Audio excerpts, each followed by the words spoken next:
Welcome back to the Practical Spirituality Podcast.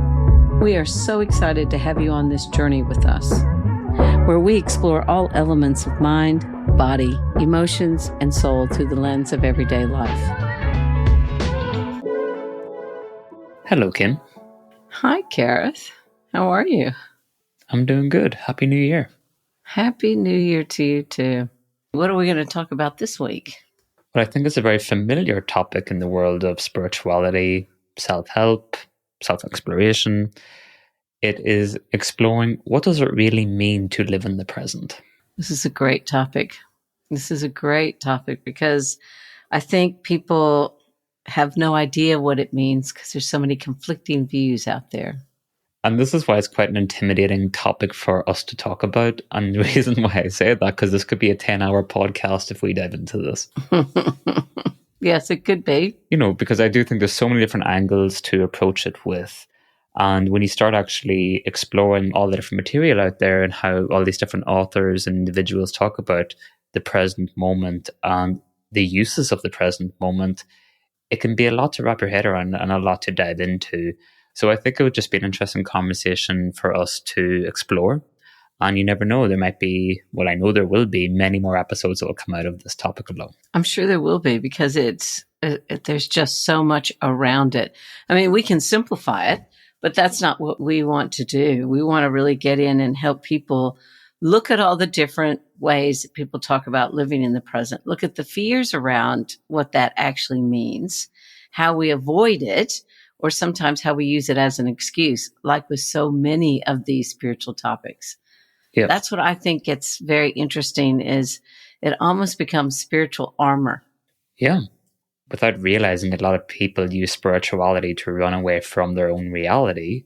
Mm-hmm. And I think when it comes to the present moment or living in the present moment, I often say to my own clients, well, it's hard for you never not to be in the present moment. So whether you're trying to or not, you're always in the present moment with self, and let it be in mind, body, emotions, and all the different combinations of how they can present themselves in that moment. And even if you're thinking about the past, you're thinking about the present, you're thinking about the future, regardless of any of those things you're thinking about those also in the present. And there's a reason for why they're coming up present day in that present moment in time. But if you look at a lot of the teachings out there, it can be construed that to be in the present moment means absolute silence. And that's the kind of the expectation or where the bar is set for a lot of people, that to be in the present moment, you can't be in the past, you can't be in the future, you can't be in thought, you can't be in your body, and you can't be in emotion. Right. Now, that's quite a task. Well, I call that death. Like, honestly, there are moments of peace that we have in our life, but to be in that state 24/7 is not very realistic, is it? No. Oh, the idea of eternal rest sounds great right now, doesn't it?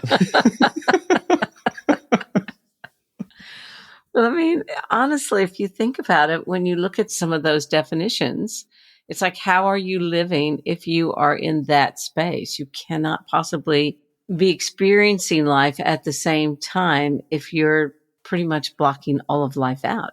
Yeah, and it's not that we're trying to be negative towards these teachings. I just think it sets an unrealistic expectation of what's actually achievable, and therefore it's very easy to become very hard on ourselves as we're the problem when trying to achieve that. So once again, it's an oversimplification of the importance of the present moment and what it's actually designed to offer you, or what the energy or your energy is trying to bring up in that moment for you to try to understand about your past, present, future, or the different departments within oneself of mind, body, emotion, and soul. So I think when we learn the language of the importance of the present moment and what is trying to show any of us in our individual paths, it can become a very interesting conversation. But if you oversimplify it, I think it can become quite toxic in its own way. It took me a long time, and even in my introduction with Michael, to actually be able to really see that for what it was. But it's only when I was able to question and start developing those answers and that relationship with myself, it became quite clear of the importance of the present moment. But in a lot of the understandings I also had to let go of in order to develop that relationship with myself. And I think my experience with it is because the way that I learned about present moment, I was striving so hard for that, which meant denying everything that happened prior Hmm. or not allowing myself to focus on anything that happened prior to that, which would throw a real spanner in the works because of the complex trauma that I survived. It was constantly being brought back to the present, Absolutely. which constantly felt like I was being a failure. And because of certain awarenesses I didn't have in my own life, then I was struggling to figure out how to be here, but also understand that at the same time, which is, I know, what we want to dive more into.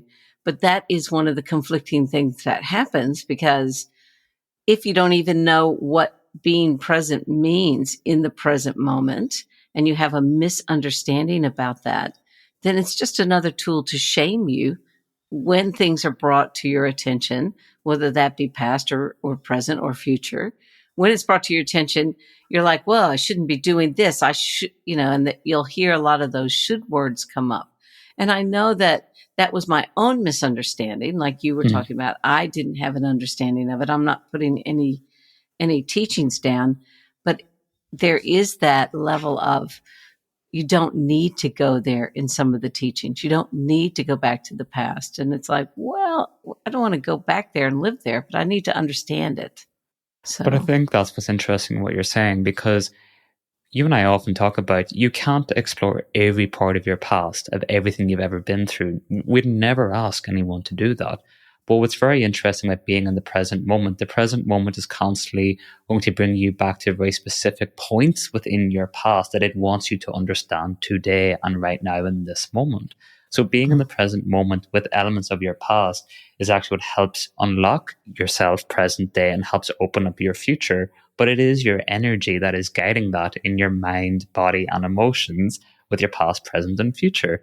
And that is the spiritual journey. And I think that's what can get confusing about it, because when we're spending that time pushing those things away, we just make ourselves actually have to work harder to try to get our attention in new creative ways.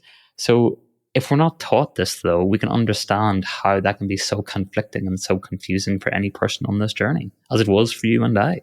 absolutely. It was very conflicting. And because of the type of coping mechanisms I had picked up over the years through the stuff that had happened to me, I had a real avoidance of the present moment, because that represented reality, and reality always represented pain. Yep. So for many years of my life, I spent it not wanting to be here in the present. And then when I started to work on myself, some of the different definitions I got of it, it was like, well, that's almost too much, because I hated reality. I certainly don't Yeah. want to live in that present moment and everything that that means as well. But I think that's what's not taught in a lot of the material that we talk about. It's that the present moment is often painful before it is peaceful. Yes. Yes. Because, as you said, a lot of us did not escape childhood without some sort of trauma, Mm-hmm. regardless of what we want to call trauma in this particular episode. But when we're sitting with ourselves, which a lot of us have not been taught to do, don't know how to do, and we don't have the skills or the tools to be able to understand mind, body, emotions and what that presents, then to Mm-hmm. expect anyone to be able just to sit in the present moment and to be at peace, I think is so unrealistic and unfair to be even to utter those words as if that should be the expectation from the start. I agree. And the other thing that really gave me such a hard time at the beginning of my journey is what I kept getting told when I was trying to understand what it meant to be in the present. Oh, that's your mind. Oh, that's your mind. Mm. Disregard. That's just your mind. I'm like, well, okay, it might be my mind, but it has to be here for a reason. I'm trying to understand how to be in this present that you're talking about. But if this is continually showing up, how do I, what I was being taught was, oh, just stop the mind. But that's one of the greatest teachings I learned from you along this journey was, oh, yes, that is the mind, but it's showing up for a reason. Yep. And if I could help people understand, when the original events happen that we try to avoid are showing up in the present, They're showing up because we now have different coping skills. We have different awarenesses. We have a different level of education and a different level of maturity that now we can look at it through a different lens and understand it, which is what's going to prevent it from continuing to show up and create havoc in your life. Yeah. Because I think what we need to understand is that the mind is not trying to make your life increasingly difficult. It's not. Mm-hmm. It's constantly searching for answers upon the past events that it's still trying to understand. And if we're not able to feed it information to help process these events and mind, body, emotions, then how do we expect it to quieten down or to be at peace when it is all stored in our subconscious and conscious mind? So Exactly. therefore, it's not going to be at peace because it actually loves us enough to want to keep fighting for the answers that we deserve. But was any of us taught that? No. It's actually trying to guide us and trying to support us and trying to heal us. But of course, a lot of us run that negative bias, as you often talk about. And because we don't have control over it, we feel it's working against us because it tends to be so negative. But then we never were taught to ask, why is it so negative? Where is this coming from? How could I begin to build a relationship with this part of me? Is it easy? No, but it's not easy because we were never taught it's possible to actually have a good relationship with this and where to start. It's not impossible, but when no one around us was capable of doing it, of course it's going to seem impossible. But that's not our fault.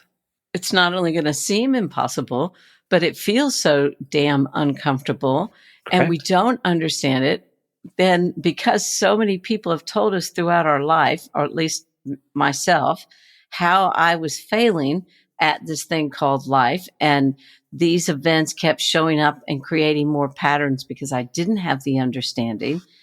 Now that creates that whole different aspect, which keeps people from living in the present. Is now I'm really worried about the future. And my goal has to be live in the future, figure it all out, have a plan so that if I know every little thing that's going to happen in the future, then I'm going to be safe from all those terrible things that happened in my past. And we actually miss the opportunity to gain that understanding, to let go of that fear and all that worry that gets created from trying to avoid the past. And this is what drives me crazy about some of the teachings, because it's like, well, don't go back there and don't go up there. But I'm a bundle of all this stuff that hasn't been resolved. How am I supposed to be here if I have all of this running around? Yeah, the teachings are don't do this, don't do that. So then I don't do this and I don't do that, but yet I'm still doing it wrong. Yes, exactly. And I'm still not present. But I am present, but I'm not. But am I at peace? This doesn't feel like peace. This feels like confusion and self-loathing. Yes. And I think that is one of the hardest things for most people coming into this, because it's just like with anything we learn, whether we are learning a new modality, whether we're we're reading a new spiritual book and there's new concepts and ideas in that, we take it so literally. Yep. Instead of having the understanding that this is here as a tool and it's something that we can use to process. It doesn't mean we're going to cut it all out or not do it. It just means, how about we take this process and not use it to avoid, but use it to experience and gain a better understanding. Does that make sense? It makes a lot of sense. And I think this is why when you dive into people's understandings of how to start being in the present moment, the first thing you always hear is starting to observe your thoughts. And that can be obviously a very daunting place to start, because when you start doing that, we often don't have control of where our thoughts take us. Let that be the past, present, future, different experiences from the past that we've gone through. And that naturally brings up a lot of emotions and a lot of questions. So this is where, in my experience of how I started to build a better relationship with the present moment, was when as I mentioned earlier, I had my relationship with Michael. So a lot of other authors and how they talked about being in the present moment, it just didn't work for me.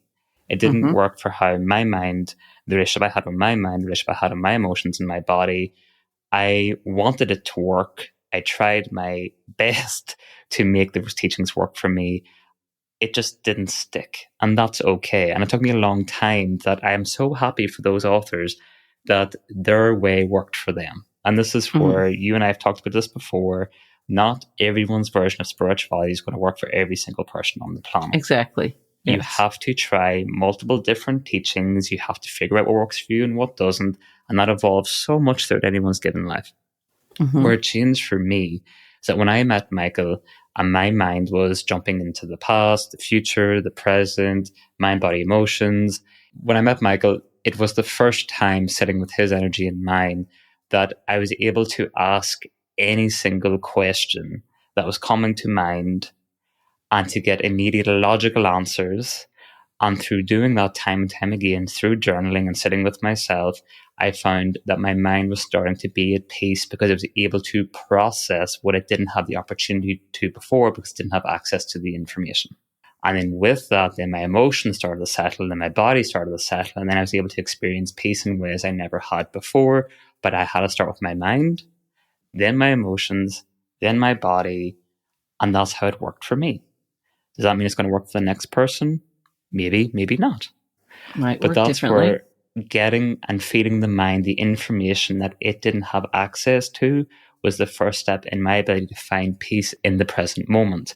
But in that present moment, I noticed for myself and how I was built, I had nothing but questions appearing on an ongoing basis because my mind didn't understand so many things from my past and has so many why questions.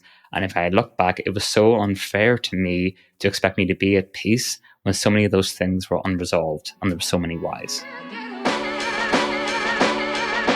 Let's take a step back from this week's episode and share with everyone what we've been up to behind the scenes. We're really excited to be able to finally offer the Gareth Michael community to each of you. The community offers a range of benefits, including access to our live events, weekly podcast episodes, articles, self-checking questions, as well as a community of individuals you can connect with and interact with along the way. It's designed to offer you support, guidance, and a safe space on a day-to-day basis. We'd love to have you join our global community of like-minded individuals. That website address again is www.garethmichael.com. Now, let's get back to that episode, shall we? So I think I was listening to you and I go, it's really funny, our different experiences that bring us to this. Because as many people have heard me say on this podcast before, my experience is a lot different. Sure I have a Michael back there somewhere, but not hearing them very well because everything else gets in the way. But what used to happen for me, as you know, I got told so many times by so many professionals that I was a hopeless cause because I didn't have this thing they called affect regulation. And I will never forget the day I was sitting in a seminar, a lecture, listening to this gentleman talk about the neurobiology of addiction. And he gave that model of how the mind codes information and what happens when you get triggered and what the mind's response to that is. And I remember feeling like, this big epiphany that I'd been waiting for in all the spiritual development workshops I've been to that didn't happen. Mm-hmm. I'm sitting in this science class basically about the neurobiology of addiction. And this man explains what happens in the mind. And I went, what? Really? That's what's happening? Because when I got that, when the mind gets triggered into a past event in that 0.007th of a millisecond, and all these things happen in your body, you are not in the present. You are feeling the emotions. Those emotions are there, that you're coming from that emotional state when the event really originally happened. It's not because you're doing it wrong. It's because these emotions haven't been resolved. And that is the mind's way of saying, here is a new opportunity to resolve something that you couldn't resolve back then. It was one, I share it so many times because it was one of the biggest epiphanies I had. And I was like, whoever thought science was going to give me the answer of how to be with me? Yep. Because I'd been searching for it in the spirituality, but that was just creating more conflict for me. That was what my issue was. I couldn't stop my mind. I couldn't silence my mind. I couldn't stay present as they were saying. And I didn't understand why I couldn't stay present. And when this person explained that, I went, oh, that's why I can't stay present. That's what's happening. It's not actually a bad thing. It's something that if I start to really pay attention to, I can now understand the past in a different way. It doesn't have to keep haunting me, for lack of a better word. It was still a logical, analytical Yep. experience that helped me understand what being present actually means. And if I'm present when this is happening to the best of my ability, then I'm going to be able to process what it means and the emotions that come with it at that But time. to me, those are micro spiritual awakenings in their own way, because they're new perspective and new realizations about self that weren't there before. And it really Yes. does change how you interact with self and the people around you moving forward, but you're not being asked to sacrifice anything. Exactly. Because I think when it comes to a lot of the modern day spiritual teachings, it's like you can't do this and you can't do that and you can't think that way and you can't allow the mind in, you can't allow the emotions in. Right. Whereas it's kind of like, that's not, I didn't want to live under having to be under more control of myself. And then if I lose control and then I'm not suddenly spiritual and I'm not at peace and I'm not, I can't keep adding more rules and regulations and control to self and then to expect to be at peace. I know. And it was like in the early days when I was taught, just be the observer. Just observe. So this is why this gentleman's, what he said affected me so much, because I go along and I'm observing what's happening. And the next thing I know, all hell is broken loose and I'm in a major reaction and things are coming out of my mouth that I don't understand. And I'm definitely no longer the observer. And that used to make me feel like such a failure. Do you get what I'm saying? Exactly. I know exactly what you mean. And I think this is like going back to one of those famous statements that have been around for a very long time. You hear people say, realizing that, you're not your thoughts. Because it's like, yes and no. Because to me, it's that understanding where these thoughts come from, why they're being brought up in present day, the root of them, what they're trying to teach you and show you. You are not that particular thought. It doesn't mean that that thought is the absolute truth, especially if it's saying something mean or negative towards self. But there's still a part of it where we have to take responsibility for that thought is there for a reason and is coming from a part of us present day because it's trying to show us something about ourselves. So to me, saying realizing you are not your thoughts, once again, to me, it's way too much of an oversimplification. And it's too easy for people just to push it away and to completely avoid and miss the point of why those particular thoughts are there. And if you do that, there's no growth in avoiding it. Exactly. And how passionate I am about this, because I'm saying anything that comes up with innocent mind, body, emotions in our day-to-day lives in the present moment, it's happening for a reason. And just because you don't understand what that reason is, does not mean you should disregard it, especially when it's happening within you. Yes.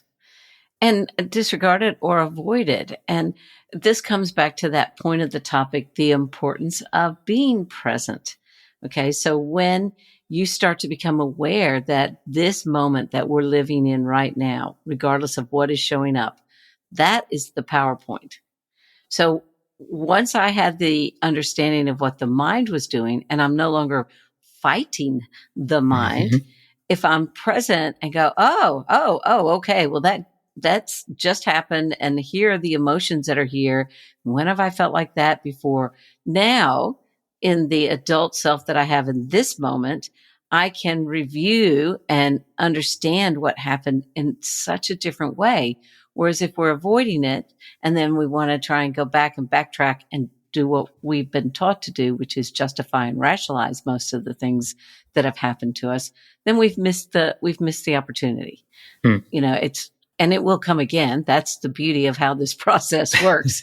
It's never going to just be avoided. Guaranteed. That is guaranteed. But we've missed that moment to be able to understand ourselves in a different way. And that's what, if I could offer anything to people out there, that is the comfort of knowing when these things are being triggered in your present moment. It's not like you're being punished. It's not like you've done it wrong. It's not all of the things that we've been taught. It's an opportunity. And if we can grasp that opportunity in that moment to have the understanding, it becomes an extremely powerful moment. Yep.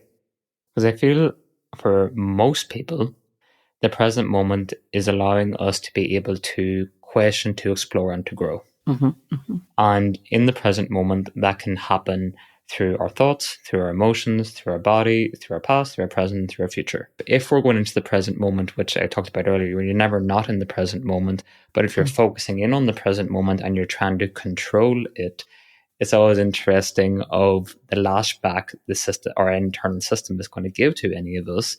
Because I often say to my own clients is that if we're sitting in the present moment, that's actually where we should give ourselves the opportunity to let go of control, to open up our systems, to let it present whatever it needs to present to us. And then we take that information, take responsibility for it, meaning to go explore and find the information of what does that actually mean and what it's presenting in any of those areas of our life. And so to me, it's like it's our own internal guide that we've been taught to not to trust.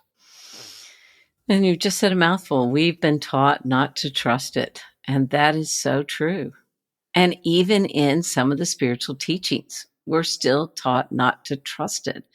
And what I hope that people are hearing us say is learning how to trust what all of us is bringing to us is where we're going to get the greatest amount of growth.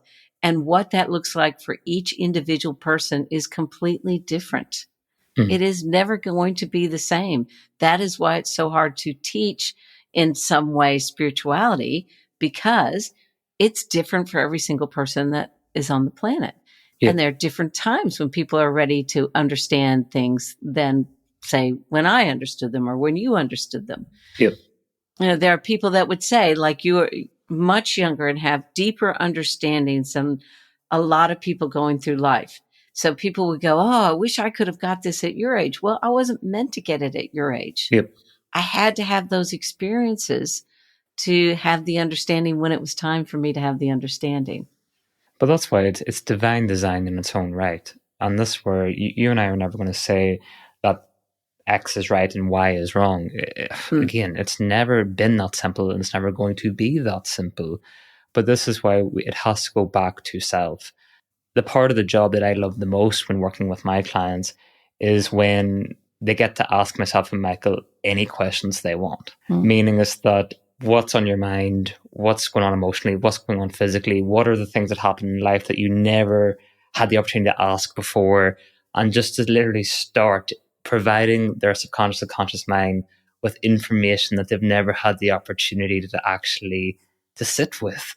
And you can see that when their mind starts to actually get access to some of this information, and you see it with your clients as well, Kim, it just completely changes their perspective of self. Completely. And so what's interesting about that statement is, you know, in some of the modalities that I have learned, people talk about this going back and retrieving the memories and working through the memories and changing the memories. Technically, those terms could be considered right, but what it really is about is if it's brought up, like you were saying, and you're able to question it and you're able to have that better understanding, that in itself changes how you perceived it, how you're processing it. The mind then doesn't have to continue to throw it in your face in the same way. Yep. And so you start to feel a whole lot more at peace. And that comes with that understanding that you're talking about our clients get when they can ask any of those questions. The mind goes, oh, okay. So I can't tell you how many clients I've worked with that have come in and said, why does this keep happening to me? You know, I've worked on it so many times. I'm like, well, it's all about what we understand about it. So let's have a look at it and see what you need to understand differently. It doesn't mean that you haven't gained something when you looked at it in the past, because of course you have, but you're in a different space now. You have more awarenesses now. And so therefore you're going to have a different understanding of the event when it shows up again. And I think that is one of the biggest beauties, because it takes the right and wrong out of it. Yep. And again, that ability just to ask as many why questions as is often a luxury that none of us could afford throughout life. Mm. Because throughout life, we're always told who to be, how to act, how to respond, where to be. So suddenly, when you have the opportunity to understand self as if you're talking to Google, a Yes. personalized Google of just ask any question about yourself that you want the answer to, you can understand that suddenly your subconscious and conscious mind suddenly has the ability to breathe and see this is what we've been searching for our entire lives, of just being able to explore self. And then you can see how the mind with time does settle, the emotions do settle, and you can see elements of peace appear in many areas of your life that wasn't possible before, for obvious reasons that we were talking about, because it just wasn't possible because there's too many things gone unanswered. Right. So then living in the present takes on a completely different landscape because you're no longer in that fight to avoid, fight to Yep. not fail, not fight to not, because that's how I used to represent it. It would feel like life was a fight. And every day was a battleground that I had to get through. As you are present and you're able to question, you're able to have these understandings, you're able to process those emotions in the moment instead of trying to do it in hindsight, then you have a completely different understanding. It doesn't feel so much like suffering. No, because if we had been taught from day one the importance of suffering and the reality of it being present in everyone's lives, but here's all the mental tools you'll need, here's all the emotions and how to express them, here's everything that's going to happen physically, off you go into the world, suffering wouldn't be as big of a problem. We would still experience suffering like everyone does in their own way, to their own respects. But the fact that we all were never taught that this is a reality that we're all Mm-hmm. going to go through in life is why we even fight it 100 times more than we should, which makes suffering much more difficult. So it doesn't, even in having these understandings, does it remove suffering completely? Of course not. But does it reduce suffering, and where we get lost, caught, and even snowed under by it, it reduces it incredibly. I agree 100%. And so there's another aspect I want to bring up that I want us to kind of hash out because it's been in my face a little bit with my clients and with my family members. And that is when the mind has latched on to that, trying to pre-predict the future. Because if I pre-predict it, I have control. If I have control, then I'm going to be safe. Now, some people, as we just said, must go through that sort of thing for a certain while till they are ready to understand it. I get that. But if people could understand that only using that one aspect of ourself, that mind aspect, and again, I go back to this teaching that I got so many years ago when I was studying the neurobiology of addiction. The mind is preset for the negative because it's a risk assessing machine. Mm-hmm. But it also can only give you answers to what's been inputted in. The answers are not going to come from the mind.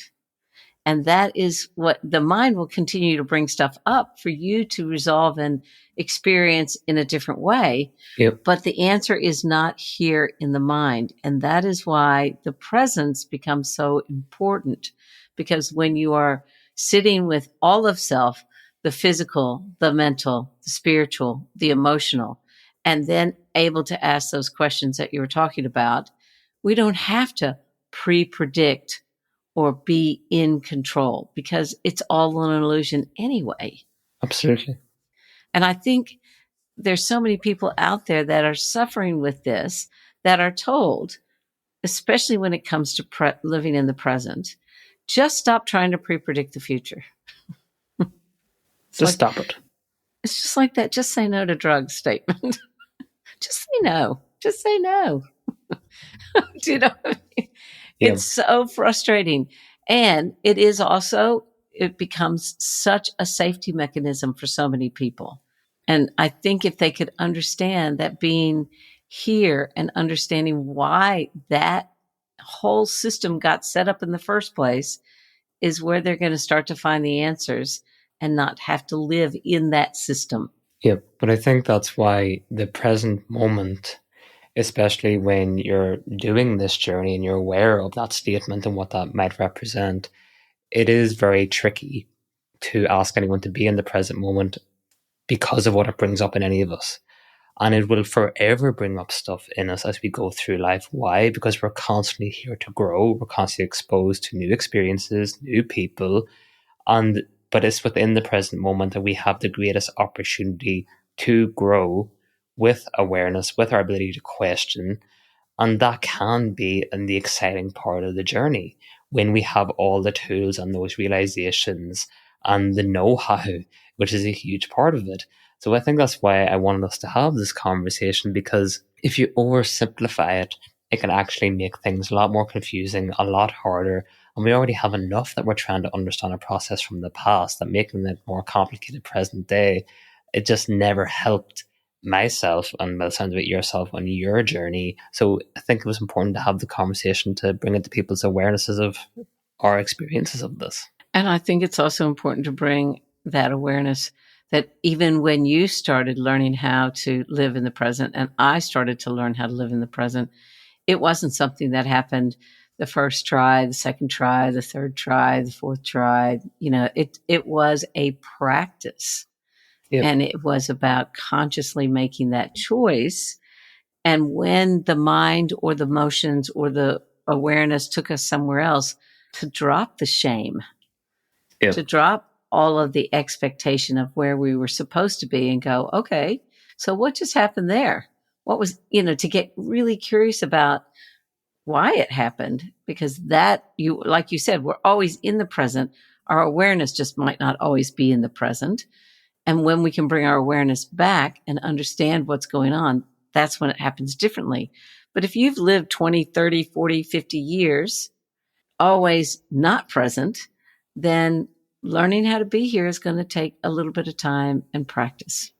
I think one of the important things here, Gareth, is for people to understand that when it's an analogy I use all the time, when we were small children and we were learning to walk and to talk, when we got words wrong or when we stood up and took a step and fell down, no one walked over and put their foot on our back and went, oh, well, you fucked up. You've got to stay on the floor for the rest of your life. No one did that. What happened was there was an encouragement that's so great that you had to try. It's so great. Try it again. And the more we try it again, the more we learn how to do those physical activities like walking or talking or reading a book or riding a bike, any of those activities. And I think when we talk about if we haven't been present to what's been happening to us, because as you said, we're always in the present, we just might not have been present to where we were in our life and what was going on, then let's have that same sort of compassion and know it's going to take that practice. Know that it's going to be that, oh, okay, where'd I go just then? What was that about? And being able to come back and have an understanding of what had shown up for you in that moment instead of blaming and shaming and feeling like a failure. And the more we have that compassion and the more that we're able to practice it, then it doesn't become a task to achieve.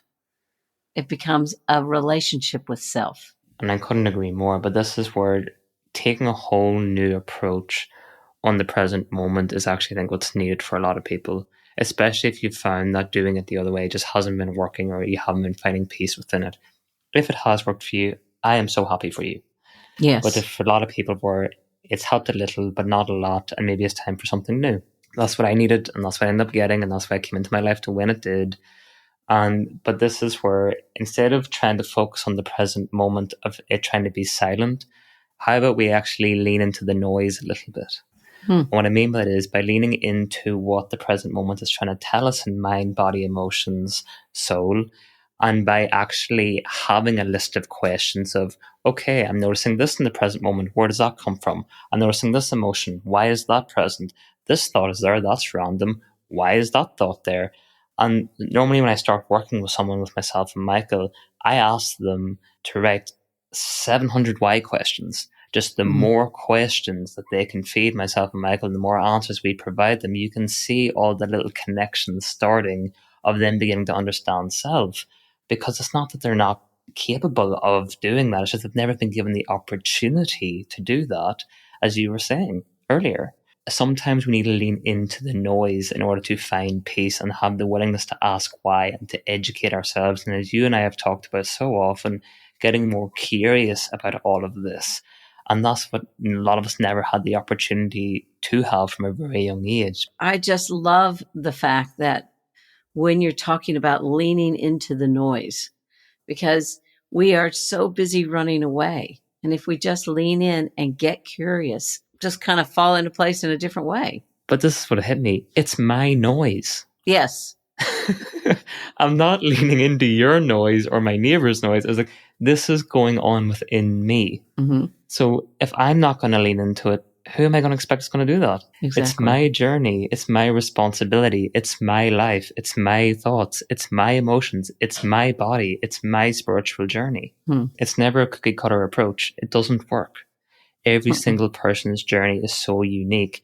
And this is why I love working with my clients, because for every why question they ask me, it's a different answer every single time, because everyone's life is completely unique and different. But in saying that, I highly recommend leaning into the noise and being willing to get curious and ask why these elements of yourself are appearing in your present moment.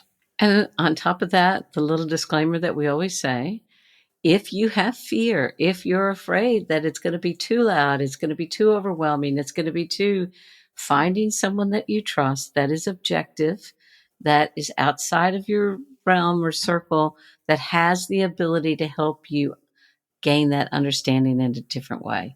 Because I know for myself in the beginning, if I had leaned into the noise on my own, there would have been the fourth suicide attempt. I needed that outside help. And I'm just being honest for the people out there, because sometimes one of the reasons that we have some of the strategies that we have is because we are afraid, based on the fact that we didn't understand it, couldn't handle it the first time. And we don't realize that we've grown and have different insights now. And having that objective person present will help. Just need to say that. I couldn't agree more. I hope from this conversation we've given people food for thought on the present moment, because I just love the fact that there is so many different versions out there. And I think the more that it is discussed, it'll help people understand what works for them on their journeys. Absolutely. Couldn't agree more. Thanks so much for listening. If you enjoyed this episode, then you might want to check out our online community. We built it to offer you the comfort of having a supportive community by your side, no matter where life takes you. Connect with like-minded individuals through our app. Navigate each step of the journey together with us. By joining our Gareth Michael community, here are a few of the things you're going to get. You'll get exclusive real-time access to live recording and events, advanced access to each new episode, the opportunity to ask questions directly of Gareth and I, input into what topics we cover in the show, access to exclusive content not available anywhere else. To learn more about our community, please go to www.garethmichael.com. Thanks again, and I hope you guys are having a lovely week.